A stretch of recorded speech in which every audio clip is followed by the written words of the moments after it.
Hello guys, the book nest में आपका स्वागत है। आज हम बात करेंगे एकहार्ट टोले द्वारा लिखित बहुत ही खूबसूरत पुस्तक द पावर ऑफ नाउ के बारे में। तो चलिए शुरू करते हैं।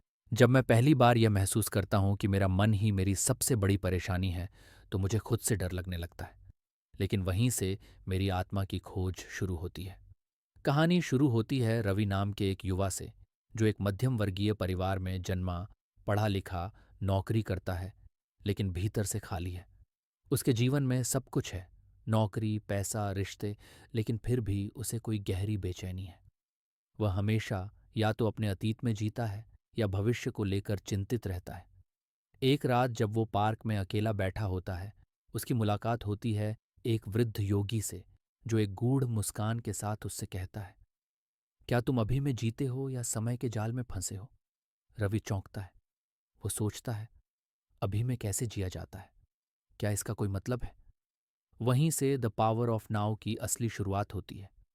अध्याय 1। आप अपने विचार नहीं हैं, योगी रवि को समझाते हैं। तुम्हारे दिमाग में जो विचार चलते हैं, वे तुम नहीं हो, तुम उनसे अलग हो। रवि पूछता है, लेकिन मैं तो सोचता हूं, तो मैं हूं ना। योगी हंसते हैं। यही भ्रम है। मैं सोचता हूं इसलिए मैं हूं को मैं हूं में बदल दो। सोच से परे कुछ और भी है, तुम्हारा असली अस्तित्व। ये विचार प्रसिद्ध लेखक बायरन केटी की कहानी से जुड़ता है। वे गहरी डिप्रेशन में थीं और एक दिन अचानक उन्हें एहसास हुआ कि उनके विचार ही उनका दुख है। उन्होंने उन्हें जांचना शुरू किया और उनका जीवन बदल गया। अध्याय 2। वर्तमान क्षण की शक्ति। रवि अब योगी से पूछता है, अभी मैं जीना कैसे सीखूं? योगी कहते हैं, अभी यानी अब का क्षण ही एकमात्र सच है। अतीत सिर्फ स्मृति है और भविष्य केवल कल्पना। रवि को याद आता है कि कैसे बचपन में वह अपने पिता के मरने के गम में सालों तक डूबा रहा और कैसे हर दिन अपने करियर को लेकर चिंता करता है। ओपरा विनफ्री ने एखार्ट टोले को अपने शो में बताया था कि जब उन्होंने अब में जीने की कला सीखी, तो वे अपनी अतीत की पीड़ा से मुक्त हो पाएं। अध्याय 3। दर्द शरीर, पेन बॉडी। योगी कहते हैं, तुम्हारा हर दर्द जो तुमने कभी अनुभव किया, वो तुम्हारे भीतर इकट्ठा होता रहता है। वो दर्द शरीर बन जाता है। जब भी तुम किसी स्थिति में होते हो, वह जागता है और तुम्हें प्रतिक्रिया करने पर मजबूर करता है। रवि को याद आता है कि कैसे हर बार उसकी प्रेमिका उसे टालती थी, तो वह क्रोधित हो जाता था। उसे लगता था वह उसे छोड़ देगी, लेकिन असल में यह उसके बचपन का डर था।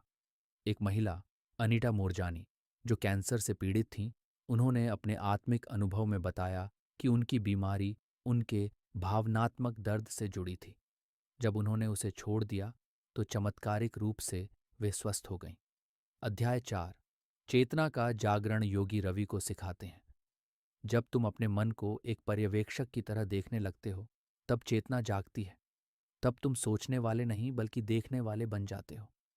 रवि एक दिन पार्क में बैठा होता है और बस देखता है, पेड़ों को, हवा को, पक्षियों को। वह बिना सोचे बस महसूस करता है। उसे पहली बार एक गहरी शांति का अनुभव होता है।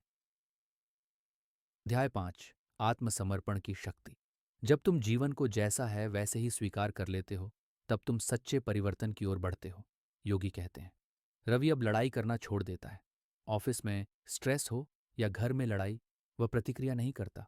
वह अब स्थिति को स्वीकार करता है और तभी उसे समाधान दिखने लगते हैं। अध्याय 6। वर्तमान में कैसे रहें, व्यावहारिक उपाय। सांस पर ध्यान दो। जब भी बेचैनी हो, अपनी सांसों को महसूस करो। 2। विचारों को नाम दो, जैसे यह चिंता है, यह डर है। इससे तुम विचार से अलग हो जाते हो। 3। प्रकृति के साथ समय बिताओ। रवि अब हर सुबह 10 मिनट के लिए बिना मोबाइल सिर्फ पेड़ और पक्षियों के साथ बैठता है। रवि अब पहले जैसा नहीं रहा। वह अब हर क्षण में जागरूक है। उसे पता है कि अतीत उसका नहीं है, भविष्य की चिंता बेकार है। सिर्फ अब ही है जहां जीवन है। वह नौकरी में भी शांत है, रिश्तों में भी। और धीरे धीरे उसके आसपास सब बदलने लगता है। लोग उसकी शांति से प्रभावित होते हैं। जीवन तुम्हें वहीं मिलता है जहां तुम हो, अभी और यहीं। अध्याय 7। अब तक का सबसे कठिन सबक, खुद से मुलाकात। जैसे जैसे वह जागरूक हो रहा है, उसे अपने भीतर की गहराइयों में छिपे डर, शर्म और गुस्से का सामना करना पड़ रहा है। एक दिन जब वो अपने बचपन के दोस्त से मिलने गया, तो उसे याद आया कि कैसे एक बार स्कूल में उसे सबके सामने बेइज्जत किया गया था। वो दर्द अभी भी उसके भीतर था, लेकिन इस बार उसने भागने की बजाय उसे महसूस किया। दर्द से भागो मत, उसे देखो, उसका स्वागत करो, तभी वो तुम्हें छोड़ता है। जिम कैरी, हॉलीवुड अभिनेता ने अपने इंटरव्यू में कहा था कि मैंने जब अपने भीतर के खालीपन को स्वीकार किया, तभी मैं उससे मुक्त हुआ। अध्याय 8, मन का धोखा, सोच और सत्य के बीच का फर्क। योगी रवि से कहते हैं, मन की सबसे बड़ी चाल यही है कि वो तुम्हें विश्वास दिला देता है कि तुम वही हो जो वह सोचता है। लेकिन मन सिर्फ एक उपकरण है, तुम उसके मालिक हो, गुलाम नहीं। रवि को एहसास होता है कि वो अक्सर नेगेटिव थॉट्स के पीछे भागता है। मुझे ये करना चाहिए था, काश मैंने वो नहीं कहा होता। इस सोच से वो खुद को मानसिक रूप से मारता रहता है। अब वो हर बार जब विचार आए, उसे देखता है और खुद से कहता है, ये मैं नहीं हूं, ये केवल एक विचार है।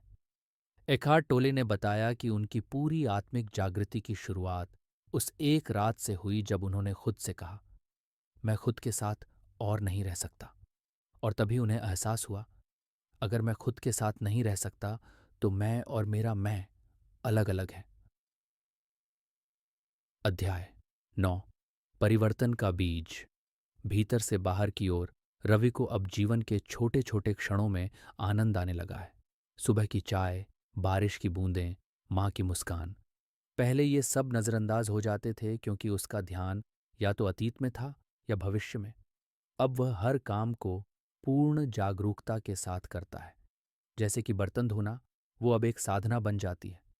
जब तुम कोई भी साधारण कार्य पूर्ण जागरूकता से करते हो, वो कार्य ध्यान बन जाता है।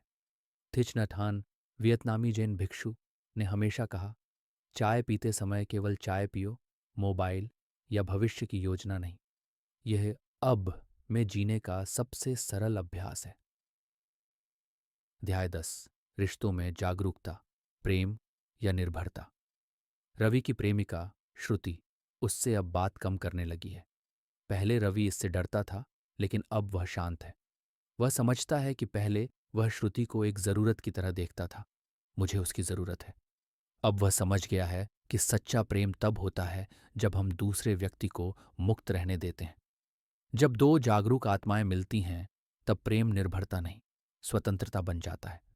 विल स्मिथ ने अपनी शादी के बारे में कहा, मैंने कभी अपनी पत्नी को खुश रखने की जिम्मेदारी नहीं ली, क्योंकि वो उसका काम है।